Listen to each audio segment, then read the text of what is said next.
अस्सलाम वालेकुम स्टूडेंट। आज हमारा ऑनलाइन लेक्चर्स के सिलसिले में चौथा लेक्चर है। चौथे लेक्चर में हमने ट्रांसलेशन पढ़ी थी, चैप्टर नंबर 1 हमारा कंप्लीट हो गया था। आज हमारा नेक्स्ट चैप्टर है सिलेबस के मुताबिक, जो कि है चैप्टर नंबर 3। चैप्टर नंबर 3 हमारे पास समरी है जी, जिसका नाम है ट्राई अगेन। ठीक है जी, ट्राई अगेन कहते हैं दोबारा कोशिश करना, दोबारा कोशिश करना। ठीक है जी, जिसका मेन आइडिया क्या दिया गया हमें, try again is the message of the poem, के नज़म का जो पैगाम है दोबारा कोशिश करो। इफ़ वी फेल, अगर हम नाकाम हो जाते हैं। We should not be sad, हमें मायूस नहीं होना चाहिए। We should not shun working, हमें अपना काम तर्क नहीं करना चाहिए। Rather we should make better efforts, बल्कि हमें इससे भी बेहतर कोशिशें करनी चाहिए। टू सक्सीड, कामयाब होने के लिए। आवर कॉन्स्टेंट लेबर, हमारी मुतवातिर मेहनत। Would finally yield the sweet fruit of victory, आखिरकार हमें वो जीत से हमकिनार कराएगी, जितवा देगी। ठीक है जी, ये नज़म लिखी गई है W.E. हिक्सन की। W.E. हिक्सन की लिखी हुई नज़म है दोबारा कोशिश करो। तो उसकी हमने पढ़नी है समरी। स्टैंजा का तरीका भी आपको समझा दिया था, उसी के मुताबिक अगर करना चाहें तो वो भी कर सकते हैं, समरी लिखना चाहें तो वो भी आपकी मर्ज़ी है। समरी का आगाज़ करते हैं जी। Try again is the message of the poem, कि इस नज़म का पैगाम है दोबारा कोशिश करो। We must always keep this message in mind, हमें ये पैगाम हमेशा अपने जहन में रखना चाहिए, जहन नशीन करना चाहिए। If by some unlucky chance, कि अगर हम किसी भी बदकिस्मत मौके की वजह से या बदकिस्मती की वजह से fail in our first attempt, अपनी पहली कोशिश में क्या हो जाते हैं, नाकाम हो जाते हैं। We should not get disappointed, तो हमें मायूस नहीं होना चाहिए। जिस तरह मायूसी इस्लाम में गुनाह है, इसी तरह हर मज़हब में मायूस होना जो है वो गुनाह समझा जाता है। वी मस्ट डेमोन्स्ट्रेट, हमें ये साबित करना चाहिए, मुजाहिरा करना चाहिए। दैट वी हैव करेज, कि हम में इतनी जुर्रत है, इतना हमारे अंदर सकत है। टू बेयर द लॉस, कि हम नुकसान को बर्दाश्त कर सकते हैं। Then we should come forward, तब हमें दोबारा आगे बढ़ना चाहिए। कम फॉरवर्ड, आगे बढ़ना, कदम बढ़ाना। विद अ न्यू डिटर्मिनेशन, एक नए अज़्म के साथ, नए इरादे के साथ। एंड वी मस्ट वैलिडेट, और हमें ये साबित करना चाहिए, that working is not a shameful act, कि काम करना ज़िल्लत आमेज़ नहीं होता। अगर किसी शख्स को अपना काम ज़िल्लत आमेज़ लगता है तो आप अपने से नीचे काम करने वाले को देख लें। किसी दफ्तर में काम करते हैं तो पीएन को देख लें, कि जिसकी जितनी पढ़ाई होती है, जिसका जितना नसीब होता है, वो उसी के मुताबिक हासिल करता है। गटर साफ़ करने वाले हैं उनको देख लें, नालियाँ साफ़ करने वाले हैं जो आपके घरों मोहल्लों में से आके आपके गंद उठा जाते हैं। ठीक है, तो हर कोई अपने नसीब के लिहाज से जो कुछ उसने बोया है उसी के लिहाज से वो काट रहा है। तो काम जो भी हो वो ज़िल्लत आमेज़ नहीं होता। काम करना अल्लाह ताला को भी पसंद है, कि हमें दुनिया में इसीलिए ही भेजा गया है, कि दुनिया में आओ, रीज़न तलाश करो, वजह तलाश करो कि क्यों भेजे गए हो। ठीक है जी। सो नेक्स्ट है जी, we should be steadfast, कि हमें साबित कदम रहना चाहिए। स्टेड फास्ट, फर्म, रेजोलूट, साबित कदम रहने को बोलते हैं। इन आवर एफर्ट्स, अपनी कोशिशों में, कि हम जो भी कोशिश करते हैं उसमें साबित कदम रहें। साबित कदम रहेंगे तो कामयाबी मिल सकती है, साबित कदम नहीं रहेंगे तो कामयाबी भी नहीं मिलेगी। विदाउट एनी फेयर, हमें बिला किसी डर के अपना काम जारी रखना चाहिए, और वरी या परेशानी के, कि काम करते हुए ना तो हमने किसी से डरना है, ना हमने किसी चीज़ के लिए परेशान होना है, किसी चीज़ को अपने ऊपर हावी करना है। ठीक है जी। इफ़ वी डू सो, अगर हम ऐसा करते हैं, मुस्तकिल मिजाजी से काम करते रहते हैं, we are bound to succeed, तो हम लाजमी कामयाब हो जाएंगे। ठीक है जी। Thus we should never ignore the lesson try again, ताहम सबक दोबारा कोशिश करो हमें कभी भी फरामोश नहीं करना चाहिए, नहीं भूलना चाहिए। इफ़ यू फील, अगर तुम महसूस करते हो, that you can not do your job, कि तुम अपना काम नहीं कर सकते हो, इन वन एफर्ट, एक कोशिश में, ठीक है, कि आप अपना काम एक कोशिश में नहीं कर सकते। जैसे कि आपको कुछ याद करने को दिया जाता है तो आप बार बार उसको रिवाइज़ करके अपने दिमाग में बिठाते हो, और अक्सर तो ये होता है कि वो दिमाग में नहीं बैठता। ठीक है जी, लेकिन ये है कि बार बार पढ़ने से, लिखने से आपको वो चीज़ याद हो जाती है। इसी तरह अगर आप महसूस करते हैं कि आप अपना काम एक कोशिश में नहीं कर सकते, make another one then, तब ही आपको दूसरी कोशिश करनी चाहिए। जैसे कि आपने वो किंग रॉबर्ट ब्रूस वाली पढ़ी थी, कंप्रीहेंशन पढ़ी थी, कि मकड़ा अपने जाल में जाने की कोशिश करता है और रॉबर्ट ब्रूस भी यही सोच रहा होता है कि उसे अपना मुल्क हासिल करना चाहिए या नहीं करना चाहिए। ठीक है, आखिर मकड़ा कामयाब हो जाता है कि बार बार कोशिश करने से अपने नामी कोशिश में वो जाके कामयाब होता है। इसी तरह किंग ब्रूस भी अपना हौसला बढ़ाता है, जाके हमला करता है और कामयाब हो जाता है। तो इसी तरह हमें भी अगर नाकामी मिल रही है तो दोबारा कोशिश करें। There will be a time, एक वक्त ऐसा आएगा, when you will enjoy the fruit of your labour, कि जब आपको आपकी मेहनत का फल मिलेगा। What you need to do, आपने करना क्या है, is to keep on working, कि अपना काम जारी रखें, अपना काम करते रहें। यू मस्ट नो दैट, आपको ये मालूम होना चाहिए, if all people can do their jobs, कि अगर तमाम लोग अपना काम कर सकते हैं, टीचर टीचिंग कर सकता है, स्टूडेंट पढ़ सकता है, स्कूल वाला स्कूल को मेंटेन कर सकता है, माली बाग को मेंटेन कर सकता है, पुलिस इदारे को वो कर सकती है, महफूज कर सकती है, शहरियों को महफूज कर सकती है, फ़ौज मुल्क की हिफाजत कर सकती है, तो आप अपना काम भी कर सकते हैं। ठीक है जी, you can also do yours, तो आप भी अपना काम खुद कर सकते हैं। वट यू नीड, ज़रूरत किस चीज़ की है, इज़ टू बी परसिस्टेंट, कि आप साबित कदम रहें, परसिस्टेंट साबित कदम रहना, इन मेकिंग योर एफर्ट्स, अपनी मेहनत में, अपनी कोशिशों में, कि जो कोशिशें आप कर रहे हैं उसमें आप साबित कदम रहें।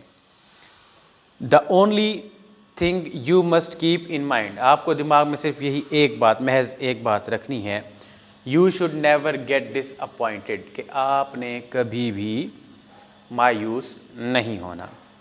You just need to continue working, आपने अपना काम जारी रखना है, टिल यू सक्सीड, कि जब तक आप कामयाब नहीं हो जाते, कामयाबी तक आपने अपना काम जारी रखना है। ठीक है जी, रुकना नहीं है और ना ही मायूस होना है। ठीक है, ये हो गया हमारा चैप्टर और ये हो गया था हमारे समरी। ठीक है जी, उसके बाद नेक्स्ट हम आते हैं जी, कुछ क्वेश्चंस लिखे हुए हैं जो कि समरी में शामिल हैं। पहला लिखा हुआ है जी, what does the word persevere means, persevere या परसिस्टेंट का मतलब क्या है। To persevere means to keep on doing something, कि आप कोई काम मुसलसल जारी रखते हो। If we strive it is no disgrace, explain this sentence, कि अगर हम मेहनत करते हैं, अगर हम अपनी मेहनत जारी रखते हैं तो वो हमारे लिए ज़िल्लत नहीं है। It means if we keep on trying, इसका मतलब है कि अगर हम कोशिश करते रहते हैं, इट इज़ नॉट शेमफुल, तो हमारे लिए शर्मिंदगी का बायस नहीं है। Why is the poet repeating the sentence try again, कि शायर ट्राई अगेन को, दोबारा कोशिश करने को क्यों बार बार दोहरा रहा है। The poet wants to say that we should keep on trying, कि शायर हमें ये पैगाम देना चाहता है कि हमें हर हाल में अपना काम जारी रखना चाहिए। नाकाम हो रहे हैं तो बार बार कोशिश करने के बाद आखिर हम कामयाब हो जाएंगे। इंग्लिश ये हमारा चैप्टर ख़त्म हुआ जी। उसके बाद आते हैं इंग्लिश बी की तरफ, जिसमें हमारा नेक्स्ट टॉपिक है नरेशन में इंटेरोगेटिव सेंटेंसेस। इंटेरोगेटिव हम कहते हैं सवालिया फ़िक्रों को, कि जिसमें हमसे किसी बात का पूछा जाता है, किसी बात का सवाल किया जाता है। तो इंटेरोगेटिव को हमने क्या करना है जी, उसमें हमें चार तब्दीलियाँ, मेन तब्दीलियाँ हैं चार, जो कि हमने करनी हैं।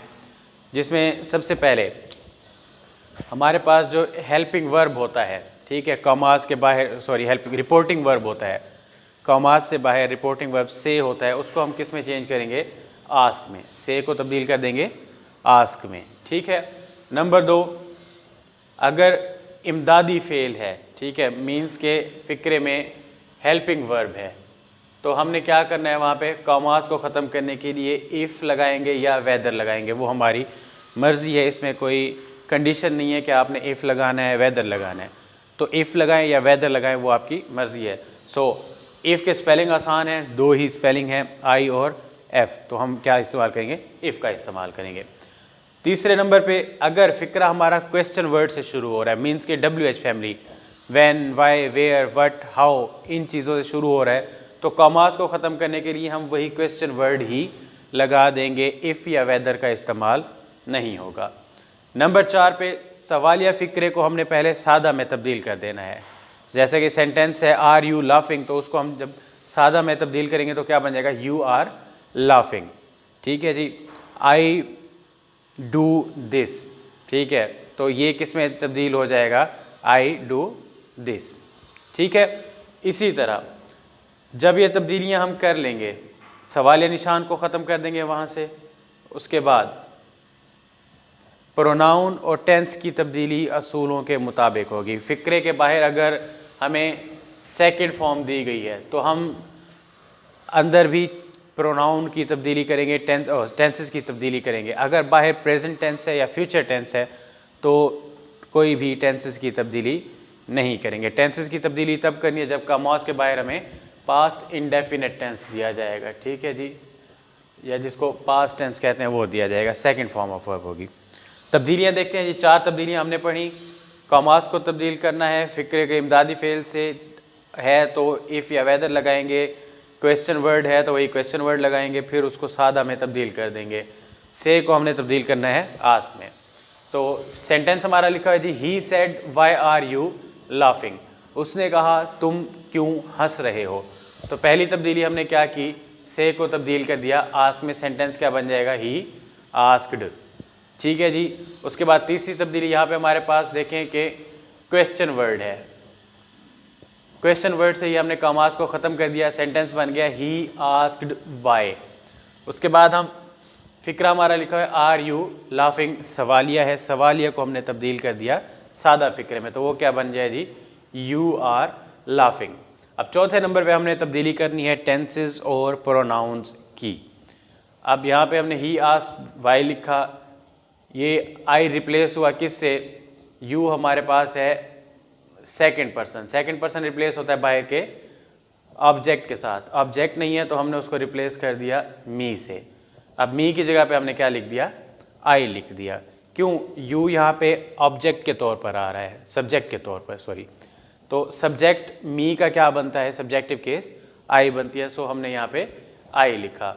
अब यहाँ पे आर लिखा हुआ है तो आई के साथ हम जब तब्दील करते हैं तो हमने प्रेजेंट को पास्ट में तब्दील करना होता है, इसीलिए हमने यहाँ पे क्या लिख दिया, वाज लिख दिया।